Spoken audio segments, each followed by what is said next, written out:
Depuis maintenant 4 ans, je suis entrepreneur en ligne. Pour ceux et celles qui me suivent depuis mon départ, j'ai commencé comme entraîneur personnel en ligne et rapidement j'ai évolué, je me suis développée dans l'entrepreneuriat et puis je suis arrivée au point où est-ce que j'en suis aujourd'hui avec vous et j'ai envie de faire une mise au point. J'ai envie de vous raconter qu'est-ce qui se passe présentement et vers où je m'en vais et vers où mon entreprise s'en va. Donc, on fait une mise au point, je vous raconte qu'est-ce qui se passe en ce moment dans ma vie, qu'est-ce qui vous attend, le contenu que je veux créer pour vous, l'impact que je vais avoir, mais surtout, qu'est-ce qui est le plus essentiel pour moi, c'est de vous faire comprendre par quoi je suis passée puis pourquoi j'ai pris ces décisions-là. Donc, on plonge dans le vif du sujet dans une vidéo YouTube qui va vous expliquer de long en large qu'est-ce qui s'est passé dans la dernière année et où est-ce que je m'en vais. 2019, pandémie mondiale. Personne ne l'a vu venir. On va sauter les détails parce que vous connaissez l'histoire. Mais bref, catastrophe, crise sociale, crise économique, tout ce que tu veux. Et puis moi, je suis en lancement d'entreprise à ce moment-là précis. J'avais décidé de faire un pivot avant la pandémie. Je vous mets en contexte, on rewind. La première chose qui s'est passée, c'est que j'ai été vraiment dirigée vers le marketing numérique parce que je voyais que mes clientes en coaching avaient vraiment besoin d'aide par rapport à leur marketing numérique. Donc, je suis une formation en décembre 2019 et puis je me dis, ok, je me lance là-dedans, je vais vraiment faire un programme de formation pour les femmes entrepreneurs. Et je tombe en amour à ce moment-là avec mon copain actuellement qui est Alexis. Et puis, en fait, la pandémie arrive un petit peu en même temps, mais à ce moment-là, je décide de lancer mon entreprise. Je savais pas que la pandémie allait arriver à ce moment-là, fait que j'avais tout préparé mon lancement et 2 semaines avant la pandémie, tout était prêt.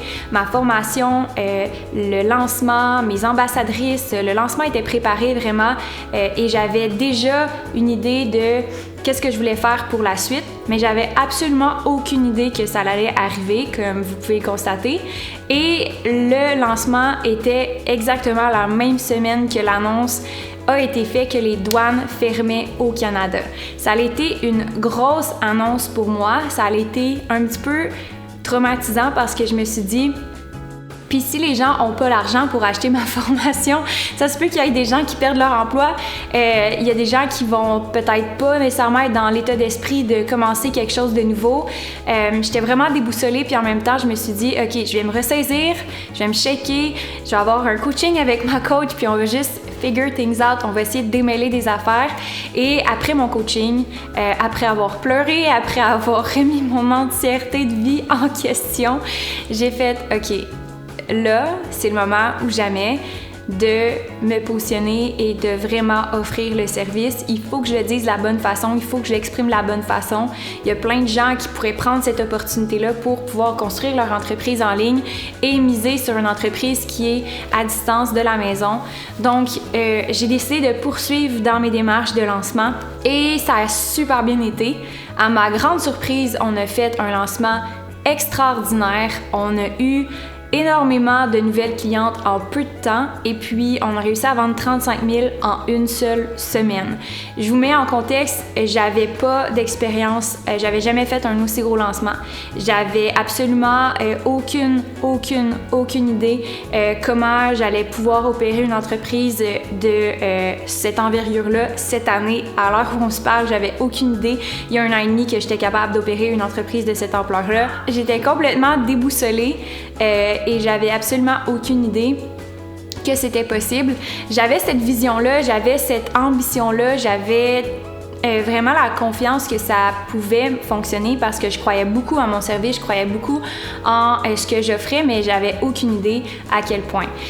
Et puis, ça a vraiment été pour moi, dans la dernière année, on a continué de croître une équipe qui est exceptionnelle. On a eu plus de 140 clientes qui ont consommé les formations, qui ont eu le coaching, qui ont bénéficié des services, qui ont bénéficié de notre support.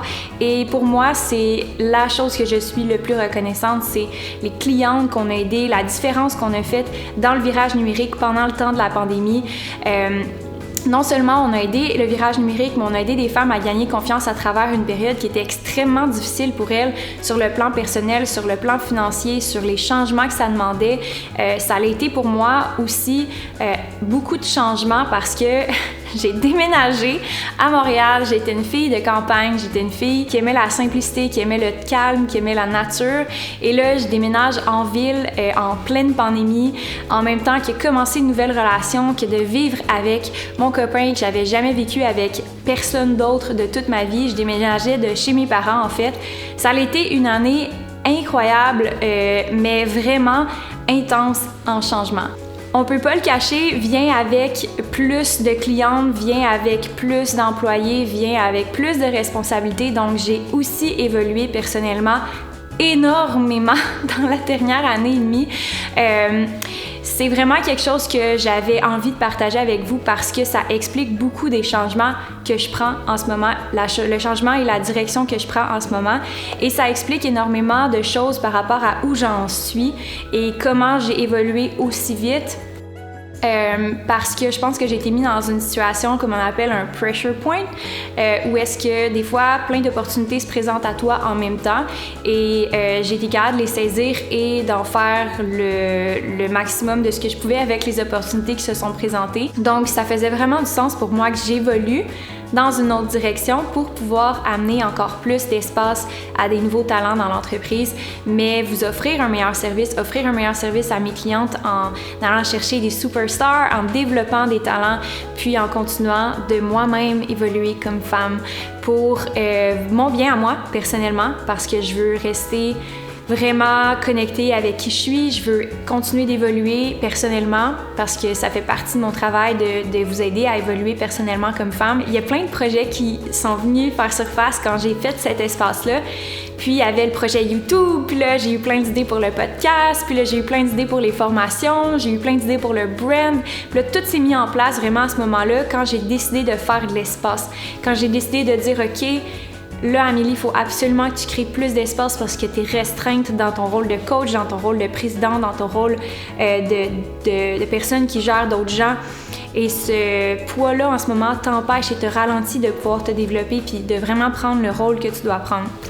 Donc, d'où est venue la décision d'avoir relancé YouTube d'une différente façon. Donc, vous allez voir des vidéos qui vont être différentes.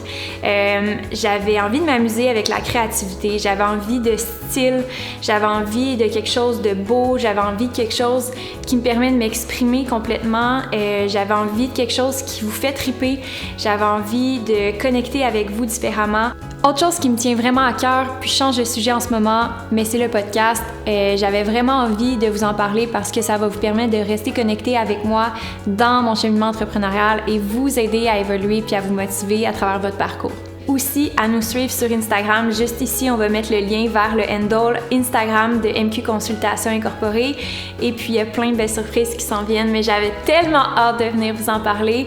Ça me rend tellement heureuse, puis j'ai vraiment hâte qu'on se revoie dans une prochaine vidéo YouTube.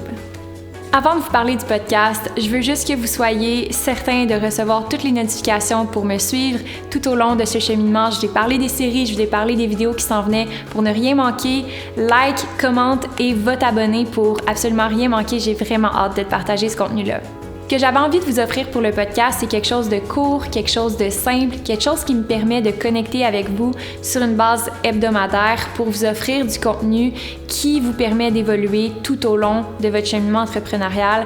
Il n'y aura pas d'entrevue, il n'y aura rien de compliqué, il va y avoir juste moi et mon micro qui va vous donner des pistes de réflexion et qui va défaire certaines choses qui se passent dans mon entreprise, dans ma vie personnelle, que vous ayez accès à moi, que vous ayez du contenu à chaque semaine.